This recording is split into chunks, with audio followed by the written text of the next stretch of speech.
Довольно интересная битва с Небесным Питоном. В серии, в отличие от оригинала, немного изменили ход событий. Сяо Янь начал прорыв к 9-й звезде Почтенного Воина в Кровавом бассейне, в то время как Цин Линь сдерживала Питона. Сяо Янь даже воспользовался двойником, чтобы быстрее впитывать энергию.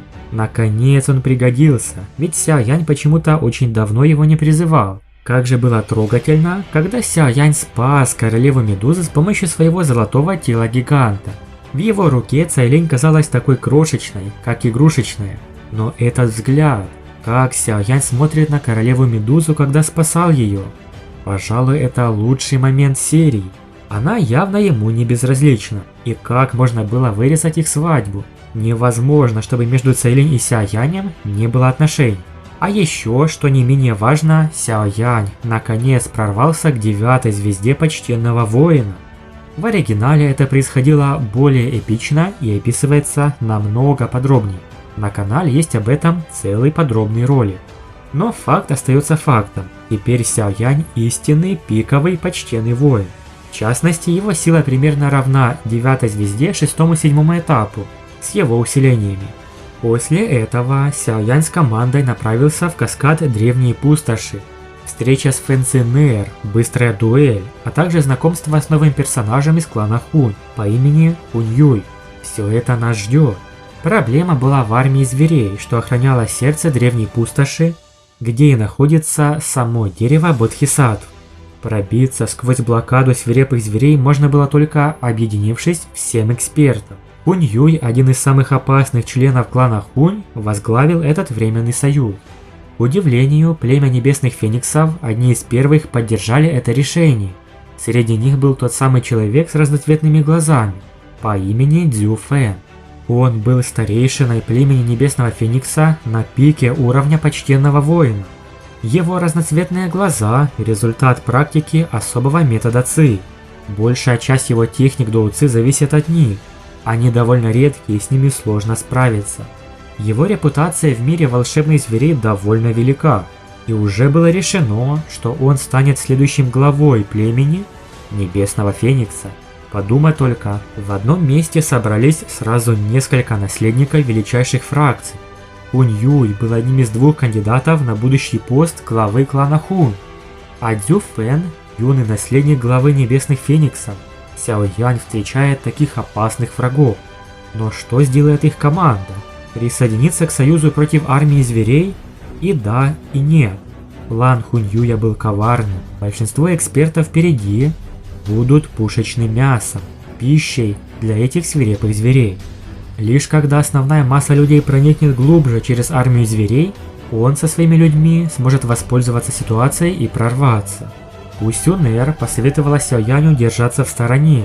Они не рвались вперед и не привлекали к себе внимания, ожидая подходящего момента. Там были сотни предков, можно было даже легко найти большую группу почтенных воинов, и такой мощный состав не смог прорваться сквозь блокаду зверей. Насколько же были ужасающие звери. Сяо Янь увидел черные облака, а также крупных свирепых зверей на земле. Они перемещались плотными группами и выглядели как кровавое море, которое простиралось до самого горизонта. Свирепый рев непрерывно раздавался над равнинами, как гром. Это и есть армия зверей региона Древней Пустоши. Как страшно. Сяо Янь выдохнул. Неудивительно, что Гусюнэр сказала, что они вряд ли справятся, несмотря на то, что так много экспертов объединились вместе. По сравнению с количеством зверей, людей было как песчинка в океане. В то же время тысячи экспертов группировались в форме стрелы, острие которой представляла группа Хунь Юй.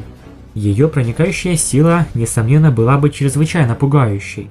Люди с шокирующим импульсом продолжали пробиваться через свирепых зверей. Волны мощной Доу Ци разлетались вокруг. Свирепые звери сталкивались со своей смертью. Команда Сяо Яня располагалась недалеко от центра. Они иногда убивали любых свирепых зверей, которые пытались к ним приблизиться.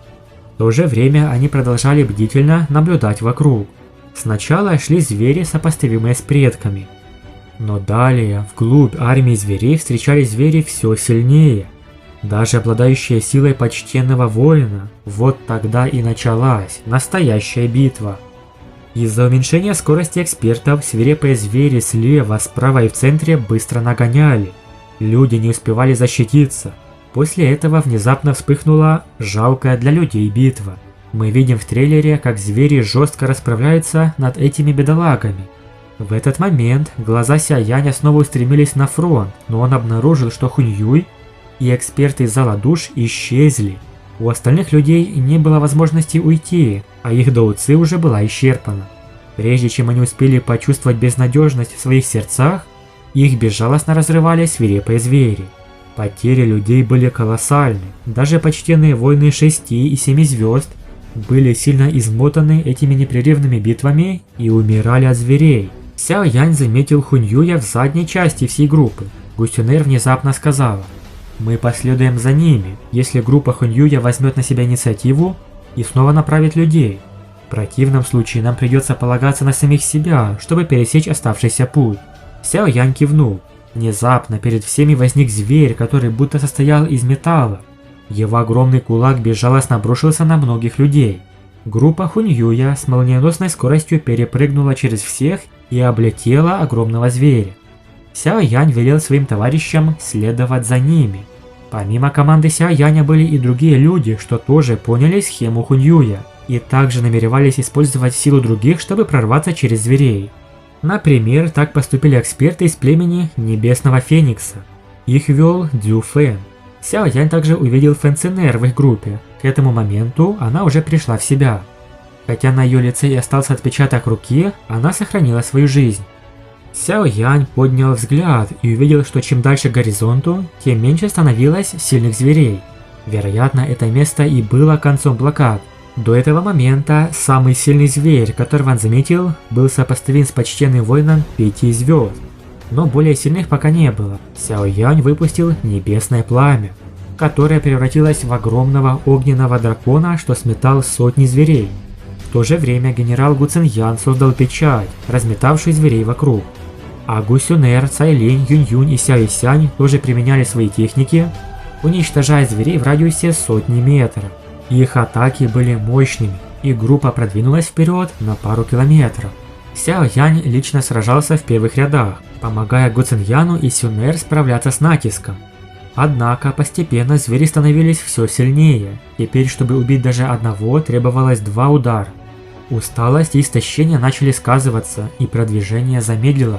Наконец, приземлившись на землю, Сяо Янь был удивлен. Звери остановились и не осмеливались приближаться дальше. По какой-то неизвестной ему причине они не смели переходить определенную черту. Да, они успешно прорвались. Сяо Янь вздохнул с облегчением. Он посмотрел вперед и увидел огромное зеленое древнее дерево, стоящее в одиночестве на просторной равнине. Но не все так просто. Члены клана Хунь уже были здесь. Другие группы также начали выходить из блокады зверей. Сяо Янь поспешил к древнему древу. Гу Сюнэр и остальные последовали за ним. Быстро преодолев расстояние, они увидели, что возле дерева уже находится группа Хунь Юя. Тот ждал остальных, и его слова прозвучали так, будто он хочет объединить усилия, ведь главная опасность впереди – само древо. Когда-то их предок направился к дереву Бодхисаттвы, но бесследно исчез. Его сила была на уровне мнимого святого, и если даже такой эксперт пропал, то дерево действительно таит в себе смертельную угрозу. Это заставило всех напрячься. Становится ясно, что главное испытание еще впереди. Вот такие великолепные приключения. Большое спасибо за просмотр. Напишите в комментариях, как вам такие действия Хунь Юя, членов Небесного Феникса и Сяо Яня. Подписывайтесь на канал, ставьте лайк и всем пока.